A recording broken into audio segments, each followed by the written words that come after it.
Do you understand what Kenny Dillingham and the Sun Devils did to the psyche of the Big 12 last year? I mean, down to their core, they fundamentally just wrecked them. I mean, they absolutely psyched them out of their minds because the Sun Devils, off a 3-9 season, were picked to finish last, which I always thought was absurd. And then they outperformed even my expectations by a lot and won the conference. And now you're telling me that the Big 12 coaches and ADs have decided, no, we don't want to do a preseason poll anymore. All right, I'm having none of that. So that breaks the conference.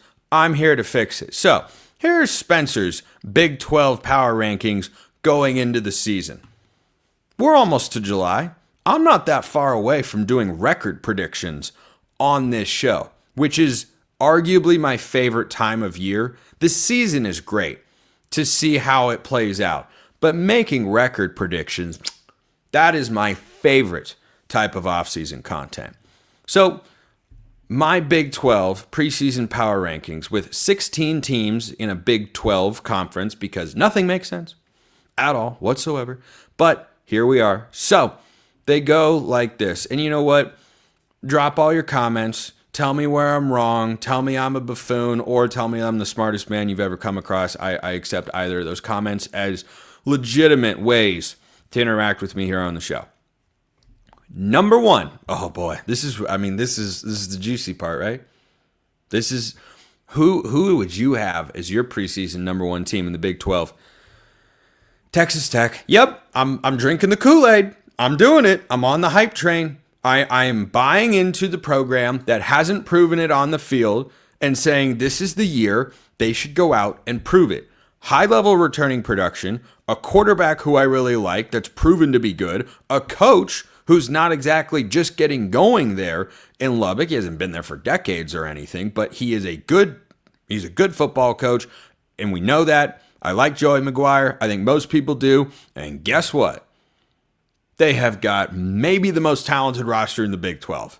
They brought in a top 5 transfer portal class in this 2025 cycle. Do you understand how rare that is in the Big 12? We talk a lot about the talent ranking and composite ratings or whatever and all that sort of stuff with regards to the Big 12 compared to everybody else. Let me give you a list of schools who in the transfer portal talent acquisition alone, there are 21 players that are making their way to Lubbock, by the way.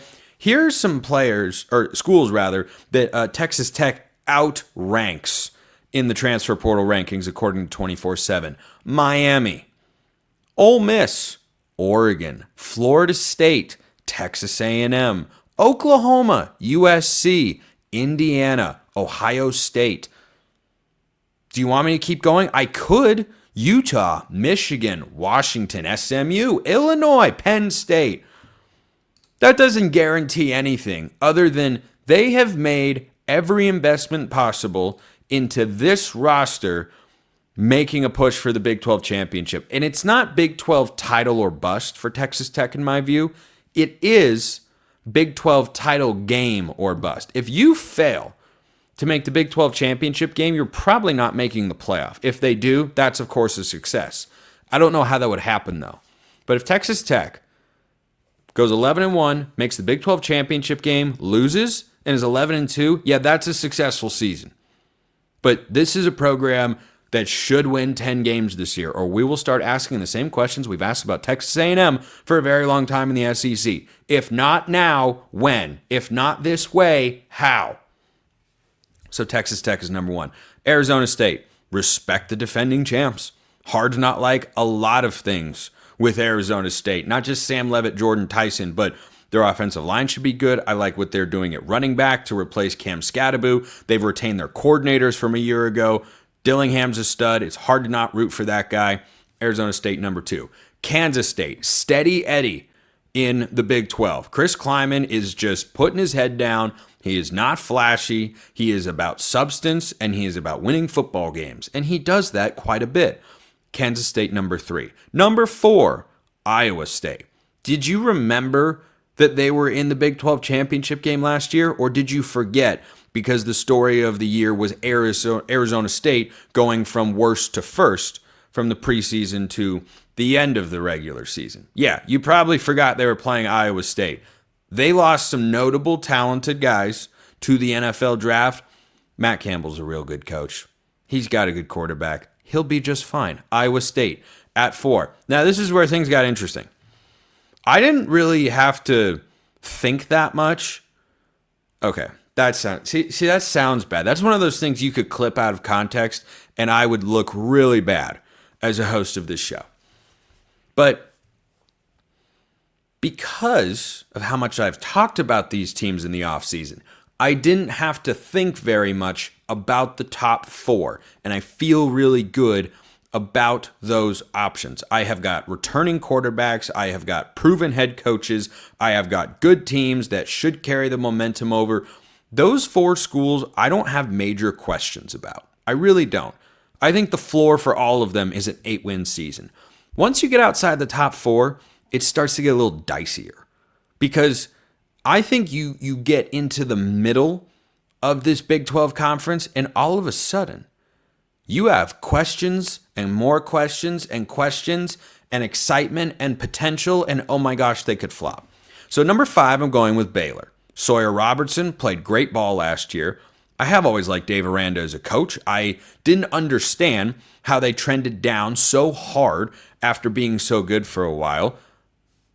I'm not putting them above Iowa State or Kansas State or ASU or Texas Tech. No matter how many times, if I were to rethink this list, I would not put Baylor higher than where I have them there at number 5, 1 slot ahead of Utah.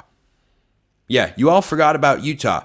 The Utes didn't forget how to play football or play defense. They just didn't have a quarterback. Well, now they should with Devin Dampier. So Utah's there at 6. I want to put them higher, but it's been a while since they've made a conference championship game, at least by the standard set by their consecutive Pac-12 titles in 2021 and 2022. Utah's right there above TCU. And when I first made these rankings, I was not aware of the news that I'll discuss on tomorrow's show with Jake Hatch of Locked On BYU about Jake Retzlaff not being on the football team next year. BYU is going to be further down this list, so let's cross them out, keep them out of your mind. That was a Jake Retzlaff on the roster ranking, but now that he's not there, BYU is going to go down a few slots. You're not ready for who I'm about to say next. Because I go Baylor, Utah, TCU, wait for it, Houston. Houston, I like Willie Fritz. I think Connor Wegman can be solid.